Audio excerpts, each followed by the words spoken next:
نحمده ونصلي على رسوله الكريم اما بعد فاعوذ بالله من الشيطان الرجيم بسم الله الرحمن الرحيم رب اشرح لي صدري ويسر لي امري واحلل عقدة لوگو جو ایمان لائے ہو من يرتد منكم عن دينه جو کوئی پھر گیا تم میں سے اپنے دین سے تو اللہ کو کوئی پرواہ نہیں.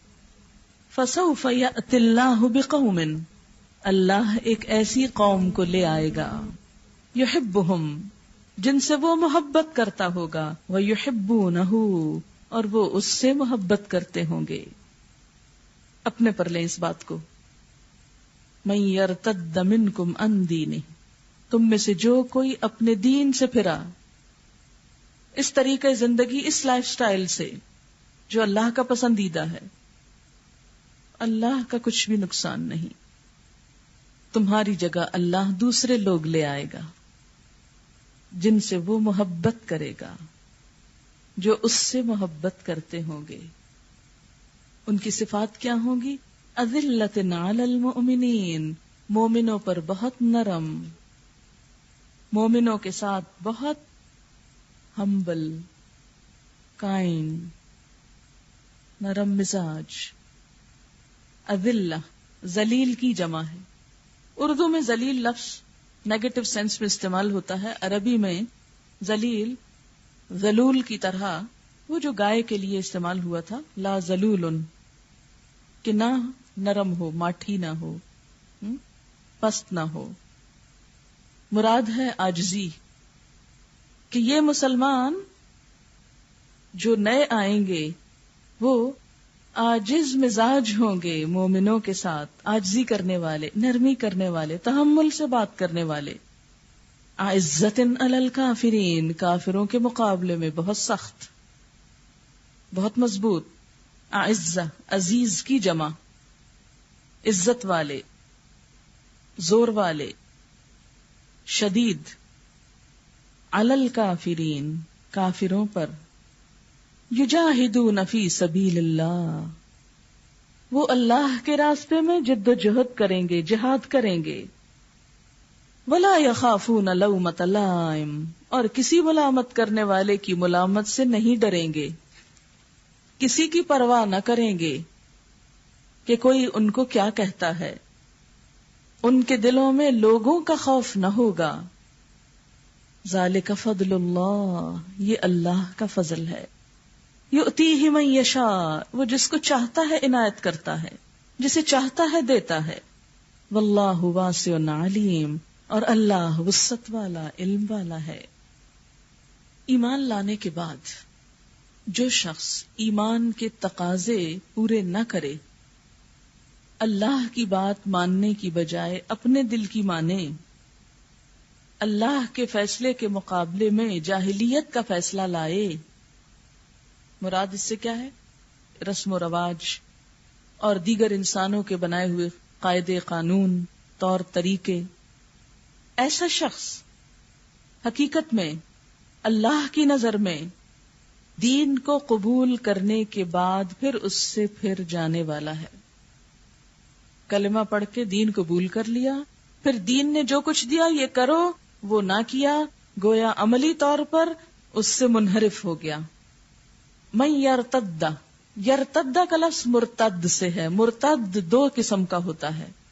ایک تو اصطلاحی معنوں میں جو شخص اپنے آپ کو اسلام کے بعد کافر ڈکلیئر کرے کہ میں مسلمان ہی نہیں ہوں، مثلا کرسچن ہو جائے یا ہندو میں کنورٹ ہو جائے، یہ ہے اصطلاحی ارتداد.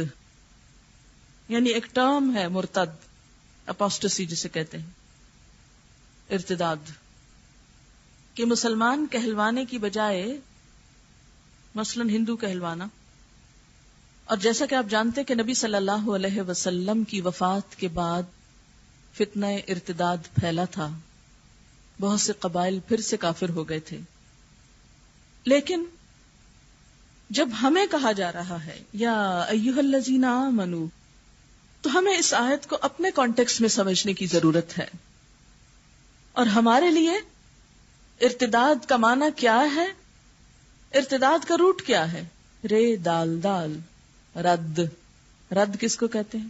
رد کرنا، ریجیکٹ کرنا.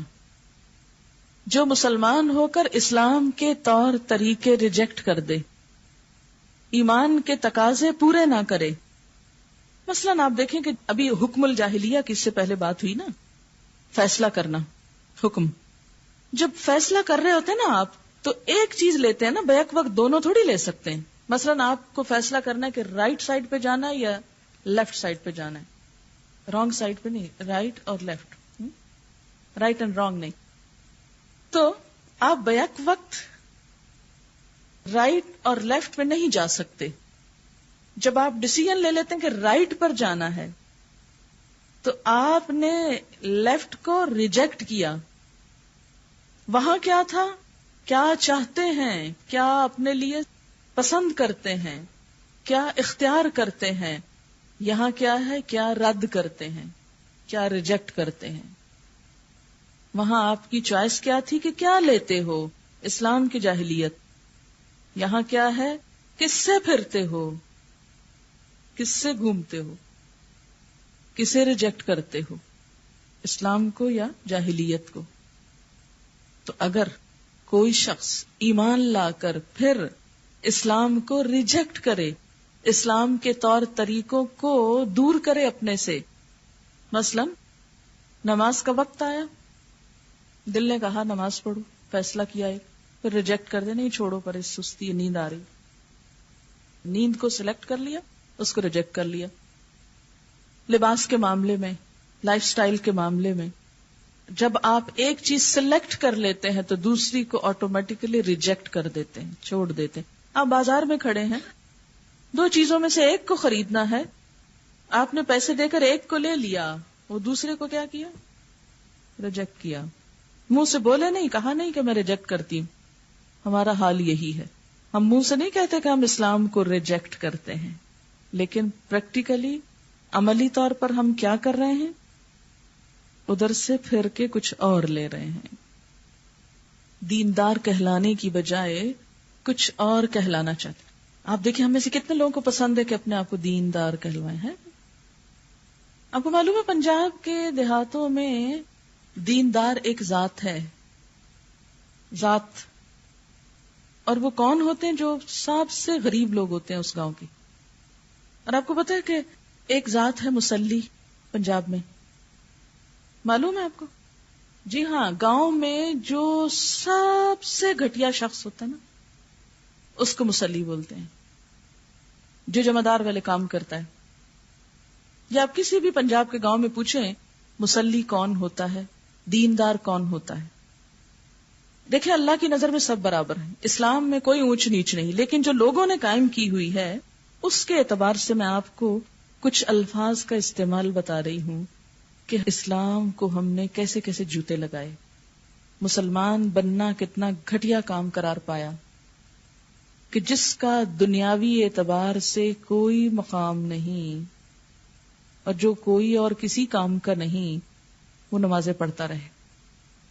مصلی کا کیا مطلب ہوتا ہے؟ نماز پڑھنے والا. جی پنجابی کا یہ لفظ نہیں ہے مصلی. آپ بے شک پنجابی کی ڈکشنری نکال کے دیکھ لیں، یہ لفظ عربی کا ہی ہے. انگریزوں کے دور میں یہ دو لفظ ایجاد ہوئے تھے. جی ہندو سے جو مسلمان ہوئے، اور عموماً کون لوگ ہوئے آپ کو معلوم ہے نا؟ ہندوؤں میں زیادہ تر کنورشن کس گروپ میں ہوئی ہے؟ شودروں میں، یعنی نچلی ذات کے لوگوں میں. اب وہ اسلام میں آنے کے بعد تو وہ نچلے نہیں رہنے چاہیے تھے نا. اسلام تو مساوات دیتا ہے. بلال حبشی کا مقام کسی اور سے کم نہیں ہے. بہرحال ہم ایک دوسری بحث کی طرف نہیں جاتے. یہاں مراد کہنے کی کیا ہے کہ ہم دیندار کہلوانا، کتنے لوگ ہیں جو پسند کریں گے کہ انہیں کوئی ریلیجس کہے. آپ دیکھیں کہ جب کوئی آپ کو کہہ دیتا اچھا فلاں تو بڑا ریلیجس ہو رہا ہے، تو آپ ایک دم کیا کہتے؟ ریئیکٹ کرتے ہیں کہ مت مجھے کہو میں ریلیجس ہو رہی ہوں.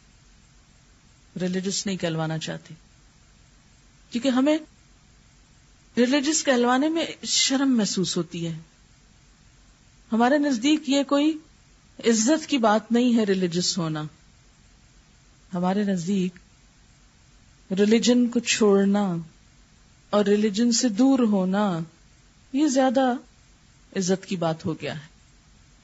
ہمارے نزدیک ترقی کیا ہے؟ دین کے ہر شاعر کو خیر بات کہہ دو، ہاں کوئی کام کرو یا نہ کرو ترقی یافتہ ہو جاؤ گے. کوئی کام کرو یا نہ کرو، صرف دین کا انکار کرتے جاؤ، دین کے طور طریقوں کو ریجیکٹ کرتے جاؤ، کافی ہے تمہارے لیے میرٹ.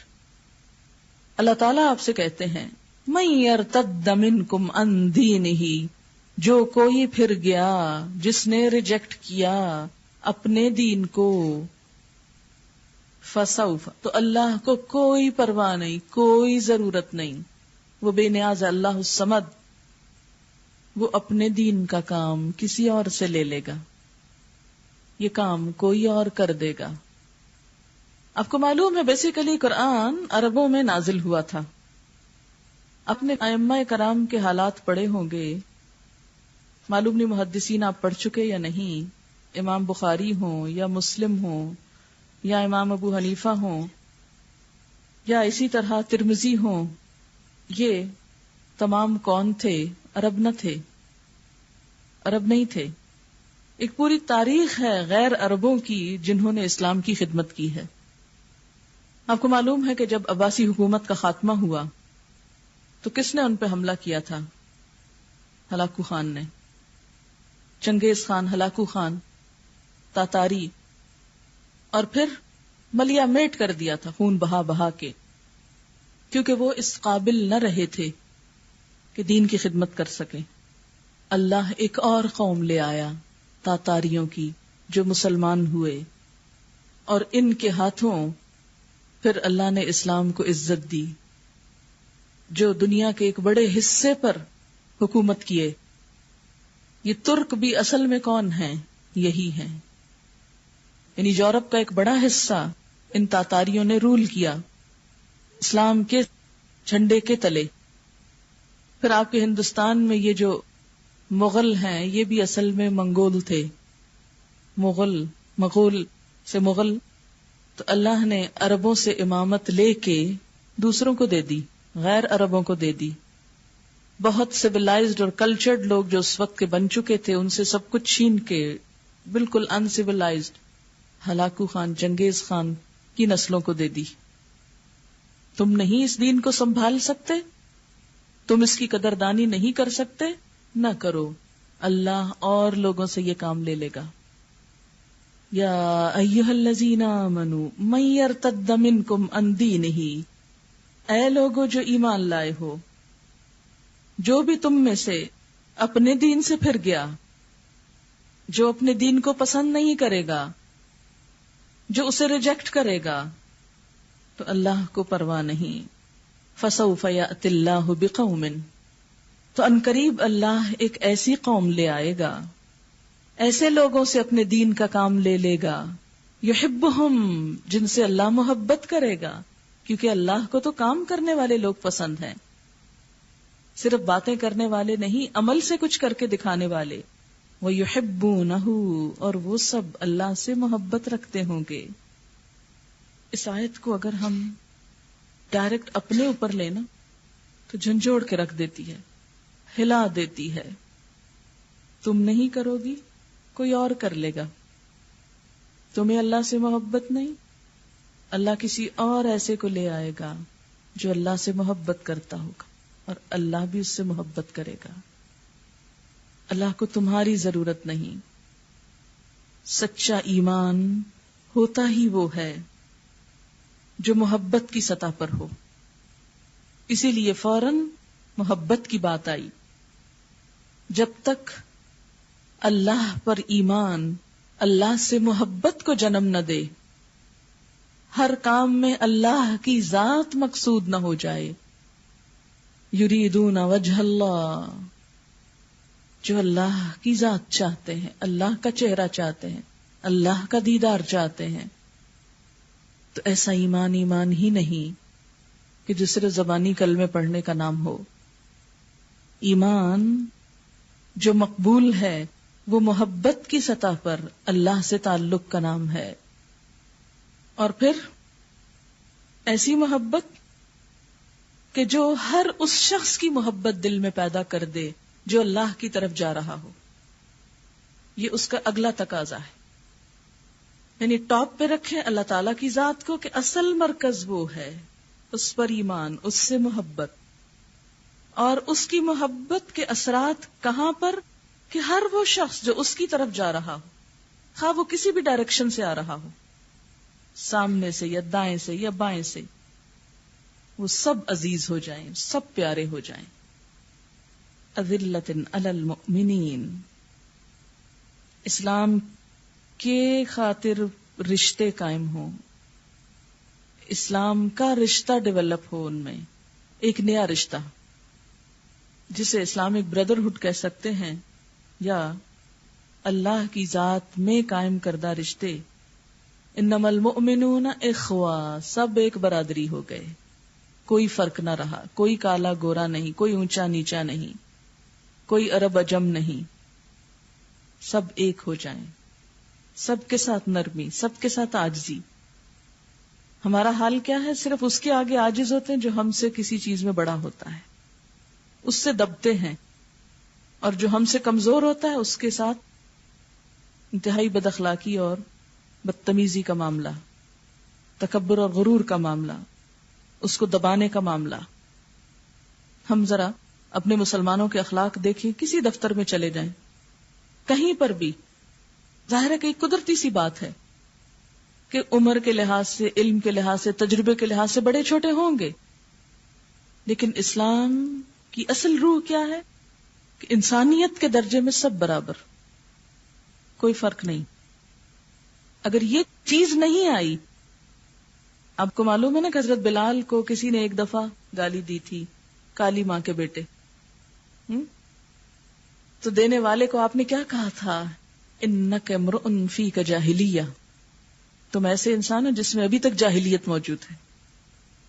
کیونکہ مسلمان ہو کر کوئی کسی کے لیے ایسی زبان استعمال نہیں کر سکتا.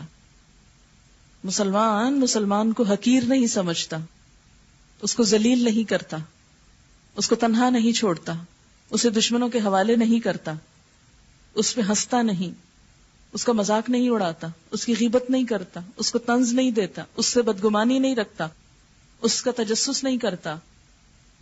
وہ تو ایک ایسے رشتے میں پرویا گیا کہ جس کے بہت سارے حقوق ہو گئے. اذلۃ علی المؤمنین، آپس میں شیر و شکر. اور یہ سب کس لیے؟ اللہ کی خاطر، اسلام کے رشتے میں، مفادات کی خاطر نہیں. کہ جیسے عموماً کیا ہوتا ہے کہ یہ جو ایک صفت ہے جانوروں کے اندر، مثلاً کتے کی مثال دی گئی تھی کہ کسی چیز کی تلاش میں سب کٹھے، اور جب ہڈی مل جائے تو سب ایک دوسرے سے الگ الگ، وہ لے کے جس کے منہ میں ہے وہ ادھر بھاگنا شروع کر دیتا ہے. یہ مسلمان کی صفت نہیں ہو سکتی کہ کسی مقصد میں بظاہر سب کٹھے نظر آئے اور جب وہ پورا ہو جائے تو پھر سب ڈیوائیڈڈ ہو جائیں، سب اپنے اپنے مفادات کی جنگ لڑنے لگیں، اپنے اپنے فائدوں پر نظر رکھیں. ہرگز نہیں. وہ اپنے ذاتی فائدے قربان کر کے اسلام کے فائدے کے لیے جیتے ہیں، وہ ایک مقصد کے لیے جیتے ہیں، ایک منزل کے لیے جیتے ہیں، وہ اپنے رب کے لیے جیتے ہیں. یریدون وجہہ، وہ اس کی رضا چاہتے ہیں، چونکہ اس پر ایمان رکھتے ہیں، اس سے محبت کرتے ہیں، اس کی خاطر اس کے چاہنے والوں کو چاہتے ہیں، ان کے ساتھ نرمی اور عاجزی اور خیر خواہی اور بھلائی کا معاملہ کرتے ہیں.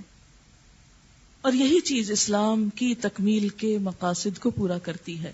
جب تک یہ صفت نہ آ جائے مسلمانوں کے اندر، اس وقت تک اسلام ترقی نہیں کر سکتا، دین پھیل سکتا ہی نہیں جب تک باہم عاجزی نہ آئے، انکساری نہ آئے، اور اسلامی مقاصد کی تکمیل اتنی عزیز نہ ہو جائے کہ جو لوگ اس راستے میں ہم سفر ہوں وہ اپنی ذات سے پیارے ہونے لگے.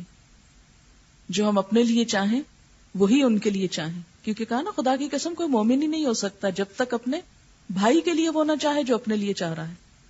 اور ہم اپنے طرز عمل کو دیکھیں کہ ہمیں صرف اس سے غرض ہوتی کہ ہمارا فائدہ کس میں، دوسرے کو کیا ملتا ہے اور کیا نہیں ملتا اس سے ہماری کوئی غرض نہیں، کوئی مطلب نہیں.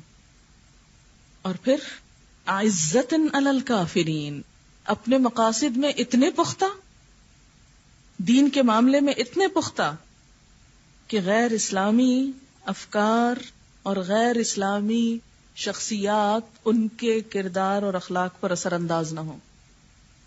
عزہ، عزیز، سخت، کوئی دوسری چیز جذب نہ ہونے پائے.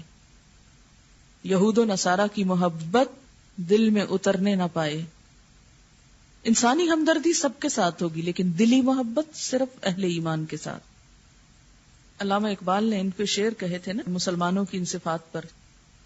ہو ہلکا یاراں تو بریشم کی طرح نرم، رزم حق و باطل ہو تو فولاد ہے مومن.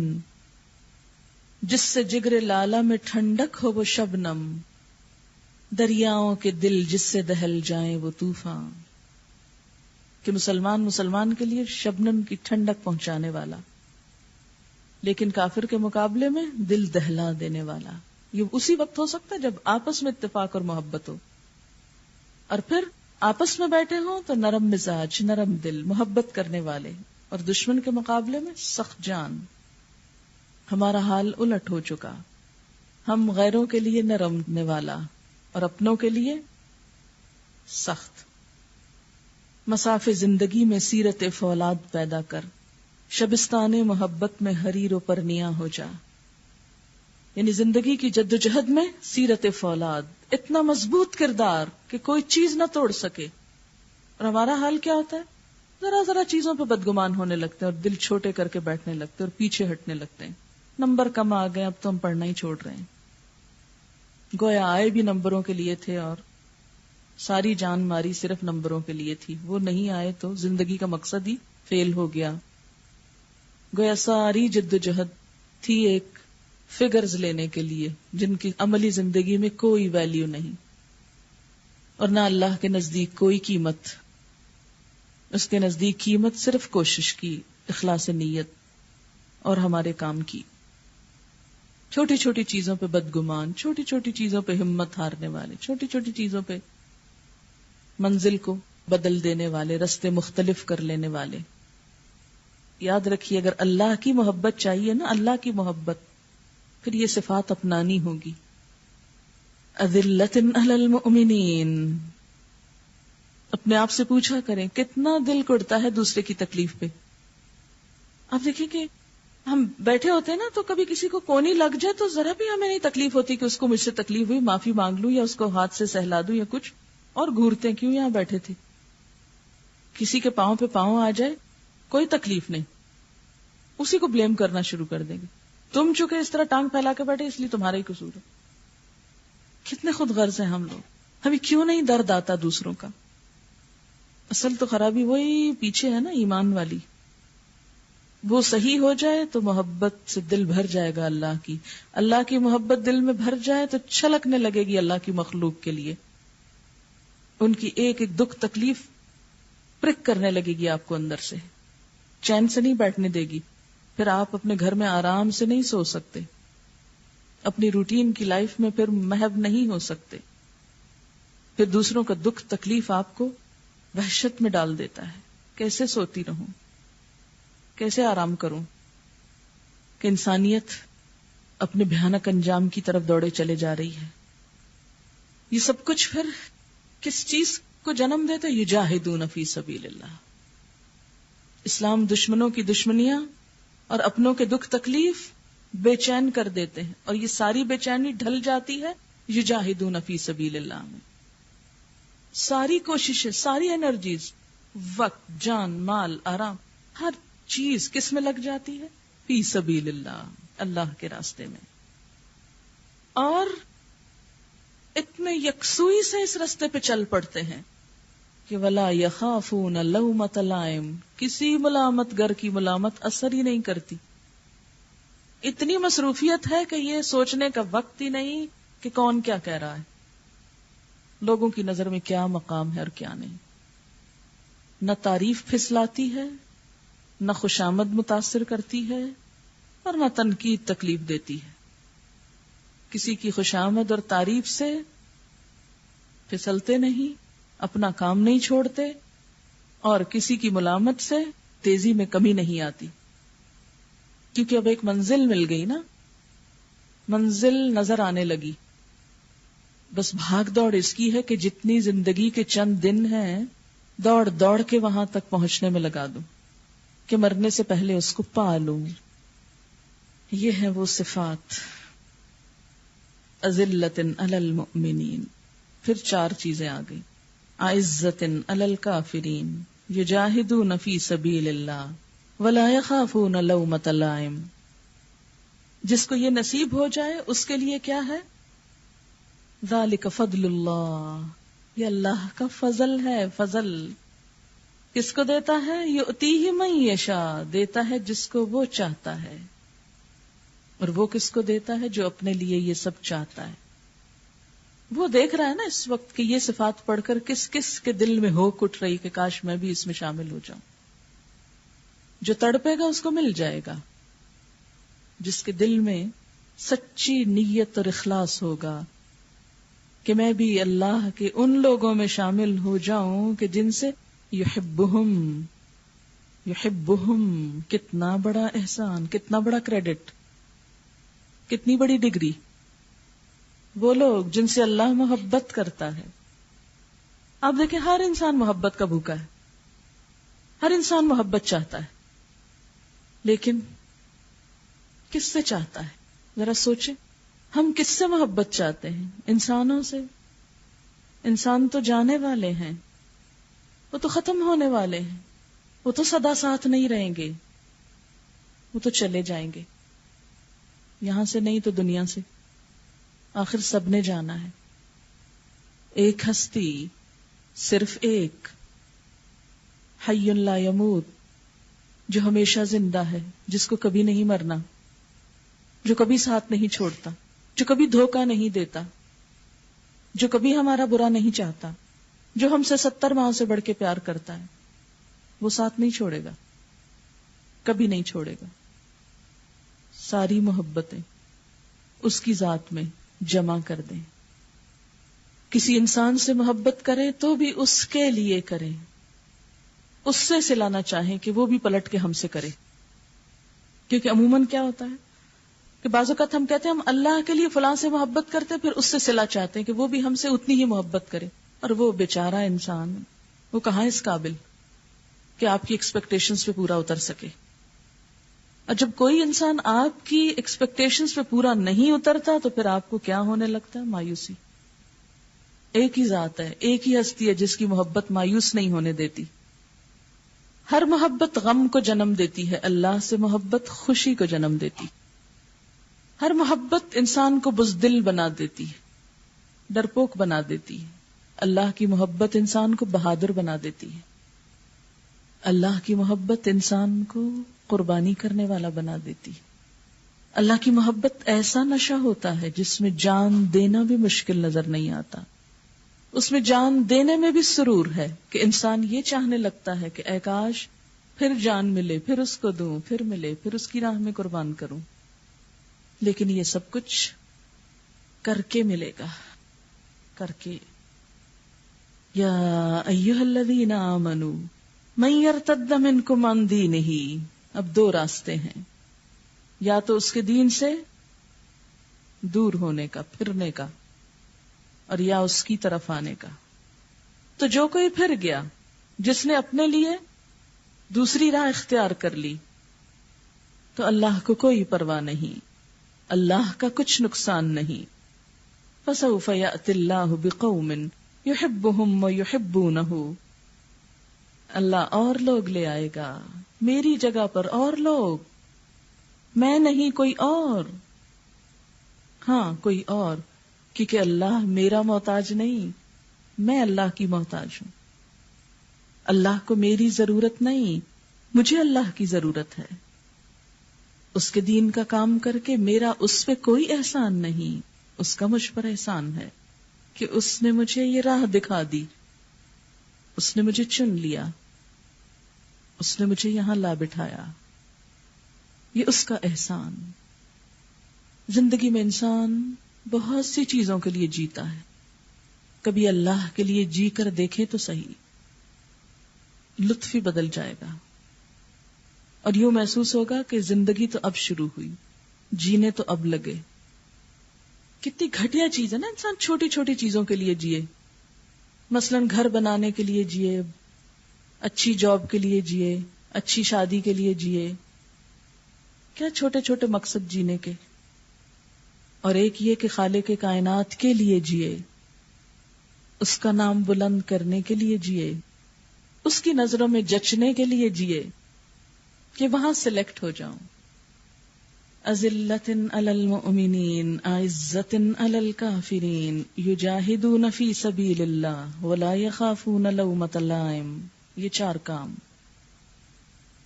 کام ذالک فضل اللہ یؤتیہ من یشاء واللہ واسع علیم. پیچھے یہود و نصارہ سے دوستی سے منع کیا گیا، تو اب بتایا گیا کہ دوستی کس سے کرو، کیونکہ دوستی تو ضرورت ہے انسان کی. فرمایا انما ولیکم، بے شک تمہارا دوست اللہ ہے. انما ولیکم اللہ، بے شک تمہارا دوست اللہ ہے. ورسولہ، اور اس کا رسول. دوستی کرو تو سب سے پہلے اللہ سے، پھر اس کے رسول سے، پھر کس سے؟ والذین آمنوا، اور ایمان والوں سے. اچھا، ایمان کا دعویٰ تو سب کرتے ہیں، لیکن کون سے ایمان والے؟ الذین یقیمون الصلاۃ، وہ جو نماز قائم کرتے ہیں. دوستی کا معیار بتا دیا گیا. کیوں؟ اگر ایسے شخص سے دوستی کرو گے جو نماز نہیں پڑھتا تو وہ تمہیں بھی نہیں پڑھنے دے گا، وہ کہے گا بیٹھو باتیں کرتے ہیں، نماز چھوڑو. اور نماز کیا؟ اللہ کی یاد. جو دوست اللہ کو یاد کرتا ہوگا اس کی مجلس میں بیٹھ کے تم بھی اللہ والے ہو جاؤ گے. اور جو خود بھی نماز نہیں پڑھتا اور تم کو بھی پڑھنے نہیں دیتا، اس کی دوستی تم کو خدا کی دوستی سے دور کر دے گی. وَيُؤْتُونَ الزَّكَاةَ، وہ جو مال کی زکوٰۃ دیتے ہیں، اپنے مال میں دوسروں کو شریک کرتے ہیں. وَهُمْ رَاكِعُونَ، اور وہ رکوع کرنے والے ہیں. یہ کہاں رکوع کی بات ہے؟ نماز تو ہو گئی، پھر کون سا رکوع؟ آجزی کرنے والے ہیں، جھکے ہوئے لوگ ہیں، ہمبل، متکبر نہیں، بد اخلاق نہیں، جھک کے رہنے والے. وَمَن يَتَوَلَّ اللَّهَ، اور جو کوئی دوست بنا لے اللہ کو، وَرَسُولَهُ، اور اس کے رسول کو، وَالَّذِينَ آمَنُوا، اور ان لوگوں کو جو ایمان لائے، فَإِنَّ حِزْبَ اللَّهِ هُمُ الْغَالِبُونَ، تو یاد رکھو اللہ کی جماعت، ایسے لوگ، ہم الغالبون، وہ غالب آنے والے ہیں. خوشخبری، وہ غالب آنے والے ہیں. تو حزب اللہ کون ہوئی؟ وہی جس کا تعلق اللہ، رسول اور مومنین سے ہو. اور جو ایمان والے ہوتے ہیں، لا تجد قوما یؤمنون باللہ والیوم الآخر یوادون من حاد اللہ ورسولہ ولو كانوا آباءهم او ابناءهم او اخوانهم او عشیرتهم اولئک كتب في قلوبهم الایمان وأیدهم بروح منه ويدخلهم جنات تجری من تحتها الانہار خالدین فیها رضی اللہ عنہم ورضوا عنہ اولئک حزب اللہ الا ان حزب اللہ هم المفلحون. ترجمہ ہے اس کا، تم نہ پاؤ گے ان لوگوں کو جو اللہ اور یوم آخرت پر ایمان رکھتے ہیں کہ وہ محبت رکھتے ہوں ان لوگوں سے جو اللہ اور اس کے رسول کی مخالفت کرتے ہیں، ان سے دشمنی رکھتے ہیں، خواہ ان کے باپ دادا ہی کیوں نہ ہوں، ان کے بیٹے ہی کیوں نہ ہوں، ان کے بھائی اور ان کے قبیلے ہی کیوں نہ ہوں. ایسے ہی لوگوں کے دلوں میں اللہ نے ایمان لکھ دیا. کتب فی قلوبہم الایمان، کن کے دلوں میں؟ جو اللہ کی محبت کو سب سے آگے رکھتے ہیں اور اپنے بچوں، اپنے والدین، اپنے کنبے قبیلے کو بھی چھوڑ دیتے ہیں اگر وہ اللہ اور اس کے رسول پر ایمان نہ لائیں. یعنی اللہ کی محبت کے لیے غیر اللہ سے دل کو خالی کرنا پڑے گا. وَأَيَّدَهُمْ بِرُوحٍ مِّنْهُ، ایسے لوگوں کی تائید کرتا ہے اللہ اپنی طرف سے ایک روح کے ساتھ. وَيُدْخِلُهُمْ جَنَّاتٍ تَجْرِي مِن تَحْتِهَا الْأَنْهَارُ، اور انہیں ایسے باغوں میں داخل کرے گا جن کے نیچے نہریں بہتی ہوں گی، خالدین فیہا، وہ اس میں ہمیشہ رہنے والے ہیں۔ رضی اللہ عنہم ورضوا عنہ، اللہ ان سے راضی ہو گیا، وہ اللہ سے راضی ہو گئے۔ اولئک حزب اللہ، یہی لوگ اللہ کی جماعت ہیں۔ الا سنو، ان حزب اللہ ہم المفلحون، بے شک اللہ کی جماعت وہی فلاح پانے والی ہے، وہی کامیاب ہونے والی ہے۔ یہ ہے حزب اللہ، اللہ کے نام پر اکٹھے ہونے والے لوگ، ان کی صفات اور اخلاق اور ایمان اور کردار جو اللہ کے دین کا کام کرتے ہیں، ایسے لوگوں سے اللہ اپنے دین کا کام لیتا ہے، اور اگر یہ صفات نہ ہو تو پھر اللہ ہی حافظ ہے۔ سبحانک اللہم و بحمدک، نشہد ان لا الہ الا انت، نستغفرک و نتوب الیک۔ والسلام علیکم ورحمۃ اللہ وبرکاتہ۔